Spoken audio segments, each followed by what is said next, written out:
Bismillah ar-Rahman ar-Rahim. Assalamu alaikum rahmatullahi wa barakatuh. We are continuing with our series Dawah Ilallah, and we're using the comparative sciences to help us to be more effective in calling people to submit to the one true God, to submit to Allah.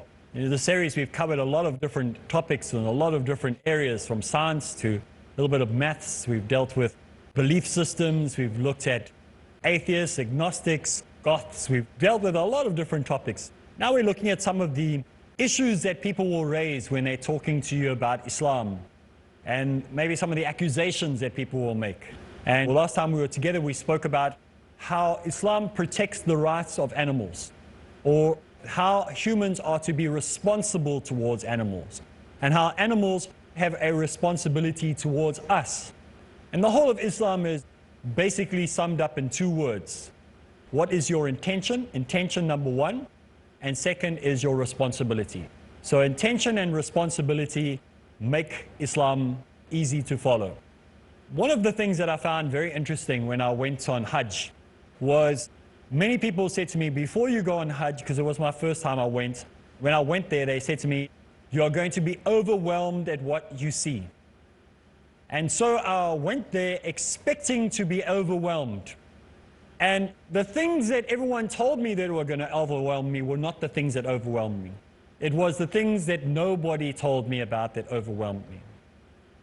But one of the things that took me about 3 days before it actually sunk in and did overwhelm me was the Kaaba.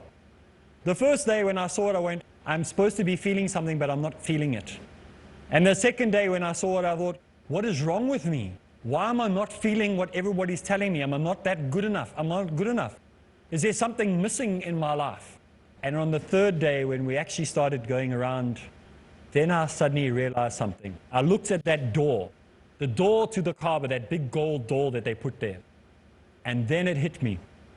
Everything suddenly made sense. And then I understood what everyone told me about. But at that point, I hadn't seen the door of the Kaaba. So that's what we want to talk about today. In Dawah, we're going to be talking about the Kaaba. Very, very important point that we often have to deal with when we are doing Dawah to people. They will say, you guys are against idol worship, but you all go pray at the Kaaba. You all face towards the Kaaba. Isn't that an idol? Isn't that the very, very thing that you're telling us not to do? You want to criticize Hinduism. You people, you pray to a big block. The Christians say, that's where the idol of Allah was inside. That's what they say. They say there was an idol that was inside the Kaaba, and that idol's name was Allah, and that's why you guys are praying. These are the accusations that you're going to hear. So what happened to me when I went on the Hajj and I saw this Kaaba after the third day? And I looked at the door, because the first 2 days I didn't even look at the door. I was too busy trying to remember what I was supposed to say, what I'm supposed to do, where I'm supposed to be, following the rituals of the Hajj, which are very, very important to follow, by the way. So I'm not belittling that. But on the third day, most of that was over. Now it was time to absorb everything that was going on, to see what was actually happening, to notice things, to do the sightseeing, if you want, of the Hajj. And when I looked at that door, it was like, even now when I think about it, that's why I said we must never get emotional, because people will think it's artificial. We have to be careful how to control our emotions. But that day when I looked at that door, I remembered everything that took place in Islam. How the only religion in the world that established Tawheed was Islam. And the Prophet that established in his people effectively Tawheed was the Prophet Muhammad ﷺ. How can I say this? Because when I saw the doors, I was reminded of the time when the Prophet Muhammad ﷺ went in there and he liberated the people from idol worship. He cleansed the inside of the Kaaba that had been turned into a place that people would go and worship their false gods. And he took this place that they had turned into a shrine, that they had turned into something totally against what Allah had wanted for mankind. And he went in there and he took out those idols, cleansed it, washed it, purified it. And I could imagine myself seeing this happening. What it would have been like. And when I looked at the top, I could see this man standing there, this dark man from Africa, who had been liberated from being a slave, and standing there shouting the call of prayer for the first time while this process was taking place. And how all the early followers of Tawheed were standing there, probably eyes full with tears. But when I saw this, I was amazed at this simplicity of this square. It's nothing to write home about. It's nothing amazing. It's just bricks. You know, some people, they go there and they rub their whole bodies against it, and they touch their scarves on it, and they put water on it, and they put the water back in a little container, and they put oils and do all sorts of things. That's going to do nothing. All you did is rub your body against a brick wall. All you did was throw a scarf against a brick wall. There's nothing, no magic there. The power is what's not there. That this is a symbol for mankind to realize that there is nothing there. Sounds like a contradiction. There's nothing there.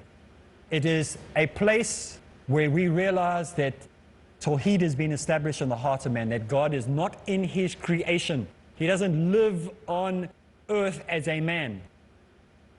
He doesn't have the needs and the wants and the desires of a human being. When we look at the Kaaba, we understand that it was the place that mankind was given the command to establish Tawheed, and they had lost it for so many years, and now it had come back into the same spot where it would be established this time.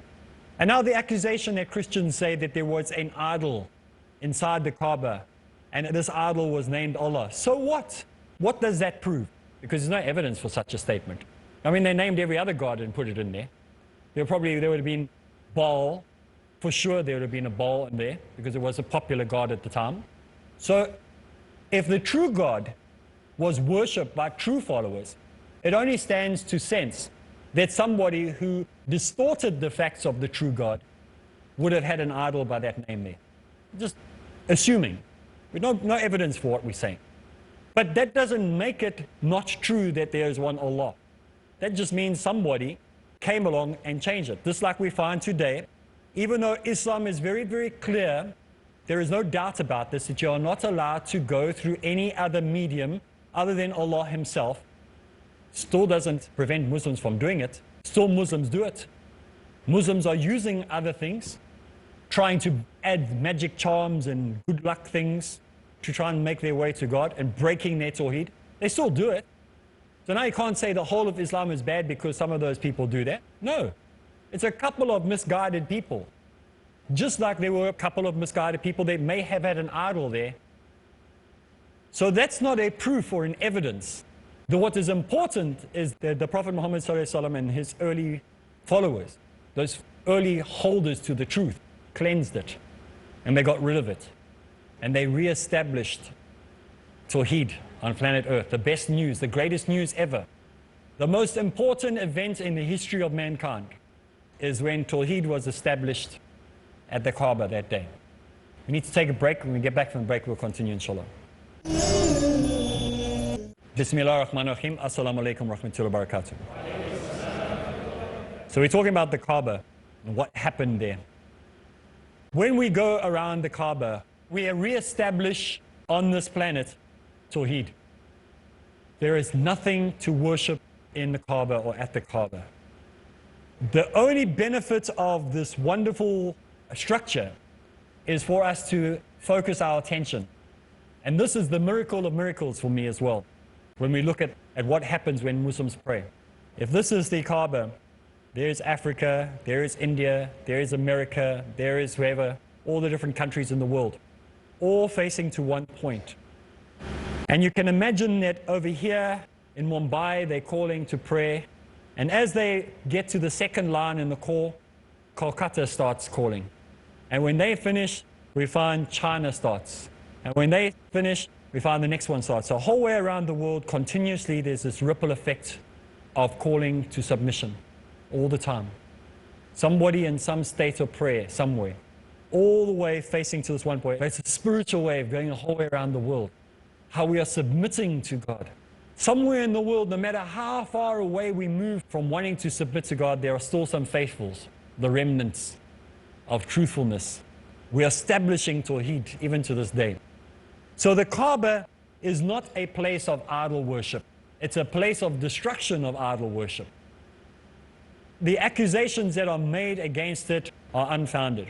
Some of the Christians will say, well, listen, if the Kaaba is like you say, and there's nothing there, and you guys are not worshipping it, they believe that we're lying now, that we're talking nonsense. They say, if this is true, then let us come there. Let us come into the Kaaba and have a look. Let us come on Hajj and see what actually goes on, record, see what's going on there. If we had to ask, would you let us into the Vatican vaults? Can we go to the Vatican City? I'd like to see what's in the vaults you have there. I would like to find those lost gospels that you won't let the rest of the world see. What do you think the chances are they'll let me in? What do you think the chances are they'll let Dr. Zakir Naik in? Or Bilal Phillips? Not a chance. We can plead and we can request and we can fill in all the visas we like. They will never let us into the vaults of the Vatican City. If we went to the Jewish School of Historical Studies, where they study all the ancient manuscripts that they found, they haven't released yet to the rest of the world, and we as Muslims said, could we see these? They wouldn't give it to us, no matter what we gave them, because they have rules and regulations that they haven't placed. Anyone is welcome to go to the Kaaba that wants to, whether you be a Christian, a Jew, a Hindu, or Buddhist, as long as you take the Shahada. As long as you say, La ilaha illallah, Muhammadur Rasulullah, you're welcome to come in. Just like when I came to India, I had to go to the Indian embassy. I had to request and fill in a form. I had to sign a document. I had to give them photos. I had to give them fingerprints. I had to give them who I was going to stay with, why I'm going to stay there. And then they gave me a visa for a very, very short period of time. Couldn't stay there forever. Can't stay in India forever. I needed to go out. I had to adhere to the rules. When I went to America, I had to adhere to the rules. I had to make a declaration. I had to make a promise.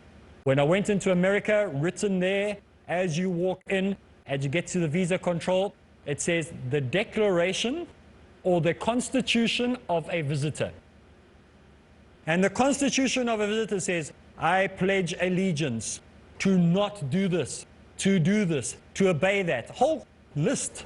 America. India does the same. All countries do that. It's called the Pledge of Allegiance for a visitor to a country.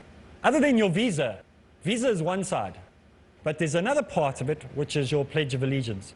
So if you want to come to Saudi Arabia, you want to go to the Kaaba, you need to do the same thing. You need to go to the embassy, apply for your visa, pay for the visa, give your photos, go for the interviews, and then when you get to the airport, you need to pledge your allegiance, just like I have to do when I go to America or any other country in the world.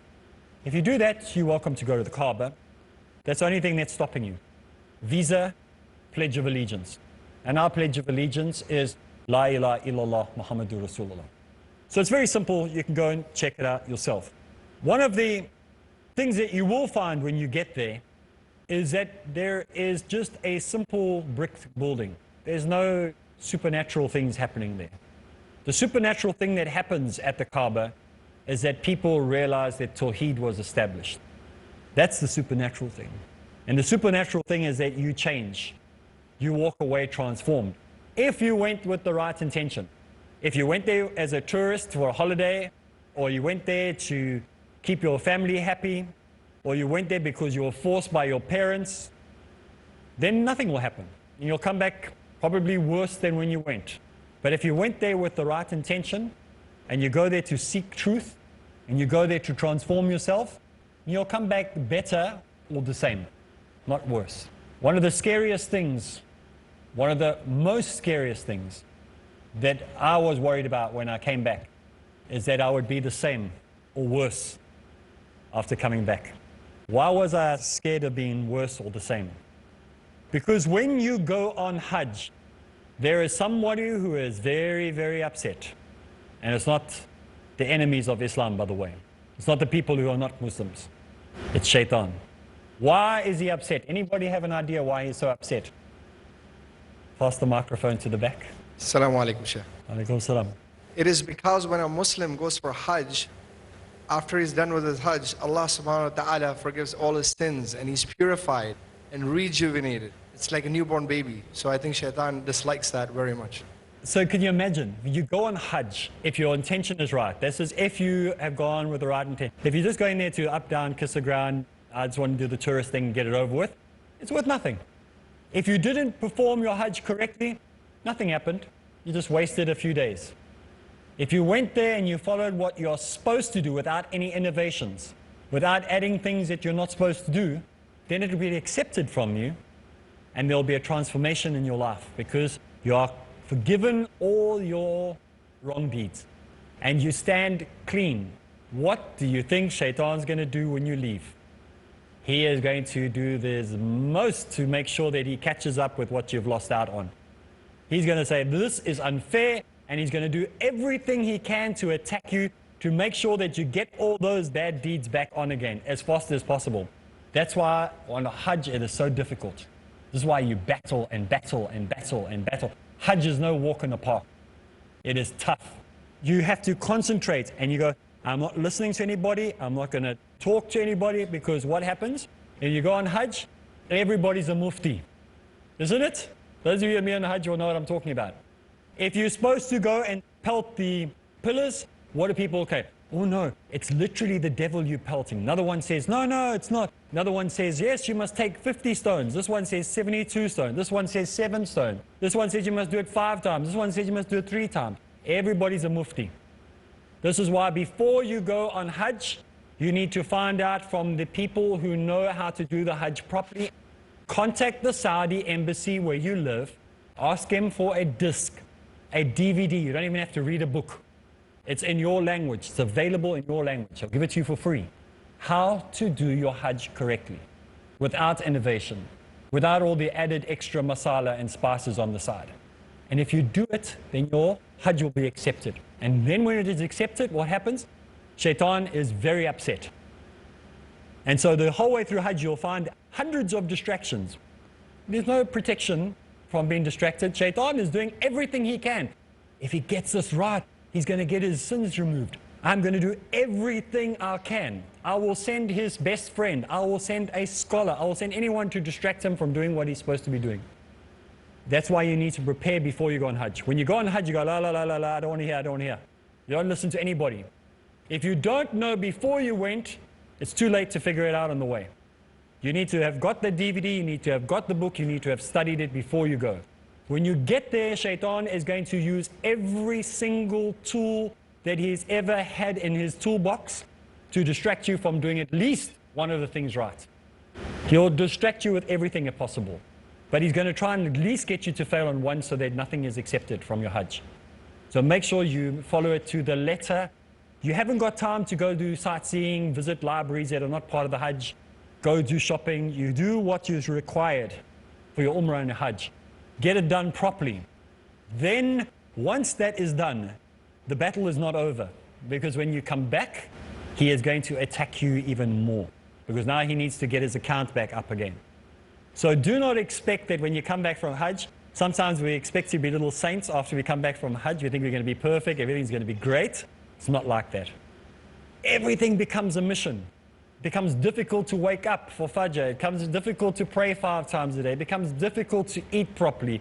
Everything becomes a problem because he's hammering you, trying to pull you down. So this is where you have to have a team of people that are protecting you, praying with you, helping you, guiding you, directing you. So don't just think because you come back on Hajj like, oh, look at that brother, you can see he's on Hajj, he's full of nur.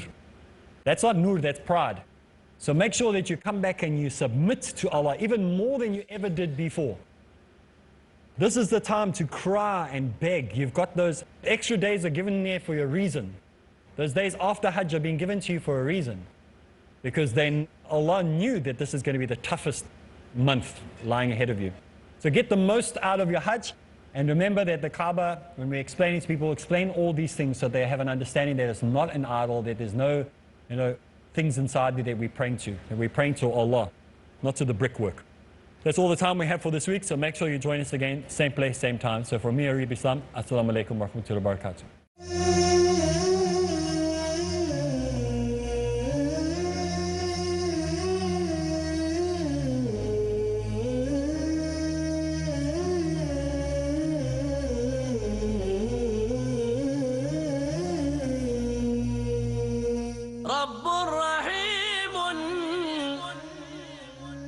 مشفق متعطف